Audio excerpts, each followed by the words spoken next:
Mr. Jelly and the Pirates. Roger Hargreaves. Mr. Jelly is the most nervous person you will ever meet. The slightest thing will send him into a panic. Even the sound of the wind in the trees will make him bolt behind the sofa, quivering and shaking in fear. So, as you can imagine, it takes Mr. Jelly a long time to pluck up enough courage to go on holiday. This year, Mr. Jelly went to Seatown.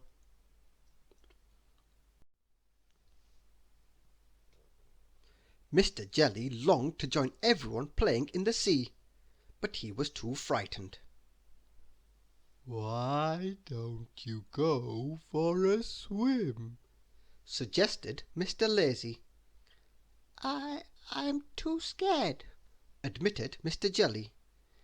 "There might be nasty seaweed, or a crab, or a shark." "Well, why don't you go out in my dinghy?" replied Mr. Lazy.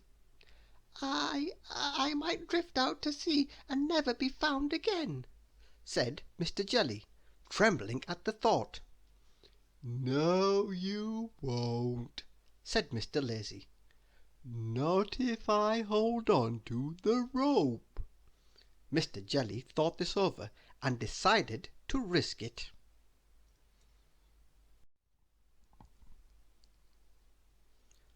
After a while, Mr. Jelly began to enjoy himself in the dinghy, but when he looked back, he discovered that he was a very long way from the beach.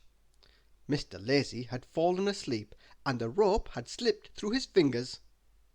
"Oh, help! Oh, help! A wave is going to turn over the boat, and I'm going to be swallowed by a whale!" shrieked Mr. Jelly, but he was too far away for anyone to hear him. Before long the land disappeared, and large black storm clouds gathered on the horizon.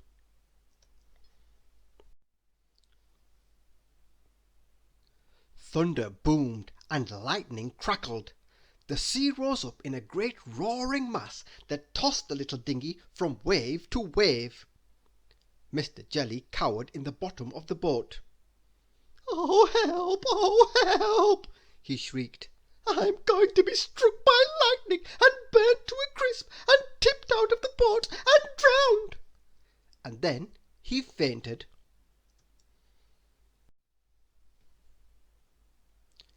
When he came to, he discovered that he had been washed up onto a tiny deserted island. Mr. Jelly stared out at the vast expanse of sea. "Oh, help!" he said in a small voice, and then he fainted again. Mr. Jelly was woken by the sound of digging. He peered through the bushes at the side of the beach. What he saw filled him with terror.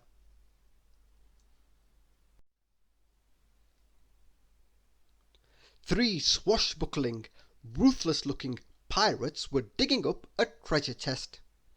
Mr. Jelly knew that he must not make a sound, but the more he tried not to make a sound, the more he wobbled and trembled in fear.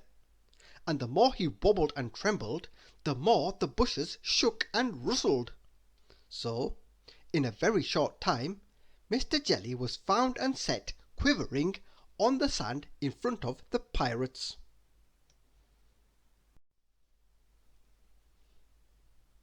"Well, shiver me timbers, if it ain't just what we need," growled the pirate captain.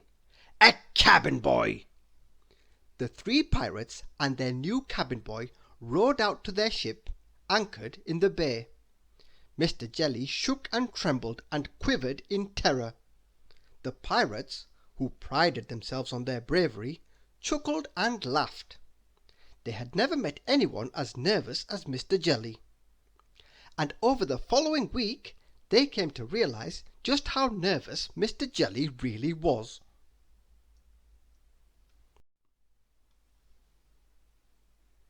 On the first day, the first mate ordered Mr. Jelly up into the rigging to set the sail. "Oh, help! Oh, help!" shrieked Mr. Jelly.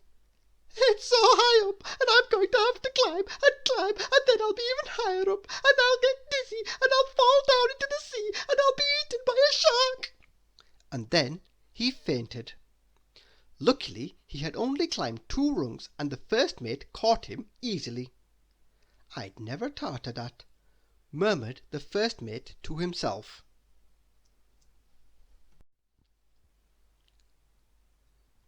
The next day, the quartermaster ordered Mr. Jelly to sharpen the cutlasses on the grinding stone. "Oh, help! Oh, help!" shrieked Mr. Jelly. "I'll make the cutlasses very sharp, and it'll be so sharp that I will cut my finger, and then I'll bleed and bleed and—" And then he fainted. "I'd never thought of that," mumbled the quartermaster to himself. On the 3rd day, the gunner ordered Mr. Jelly to practice firing the cannon. "Oh, help! Oh, help!" shrieked Mr. Jelly. "I'll load the cannon and then fire the cannon, and the explosion will be so loud that I'll go deaf, and then I won't be able to hear anything, And then, well, you know what happened then. He fainted. Again. "I'd never thought of that," muttered the gunner to himself.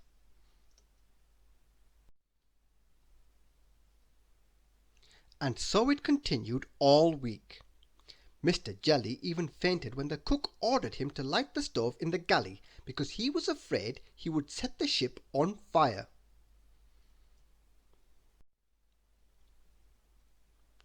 And a very strange thing happened during the week. Not only did the pirates discover how nervous Mr. Jelly was, but they also began to find out how nervous they were too. The more Mr. Jelly shrieked and fainted and quivered and quaked at what terrible accidents might happen, the more the pirates found themselves worrying. By the end of the week, the pirate captain found himself with a crew who were too scared to do anything. Even the ship's carpenter had downed tools because he was afraid he might get a splinter.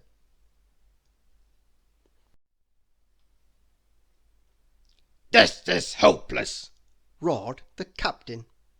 "How can we call ourselves pirates? That cabin boy has turned you all into scaredy cats. Mr. Jelly must walk the plank."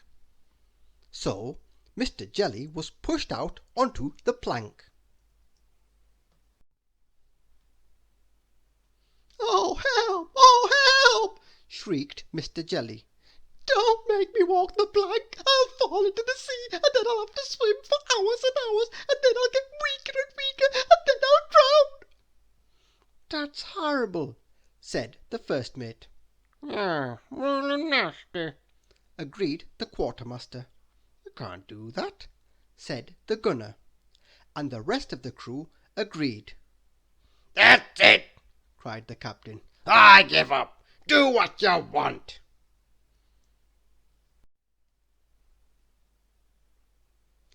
And the crew did. They sailed, very cautiously and very slowly, to Seatown, where they let Mr. Jelly off. Mr. Jelly found Mr. Lazy on the beach, fast asleep. Mr. Lazy yawned, stretched, and opened an eye. "Hello," he said sleepily. "Did you have fun? Sorry, I fell asleep, but here you are, safe and sound." Mr. Jelly began to wobble and quiver and shake, but not in fear.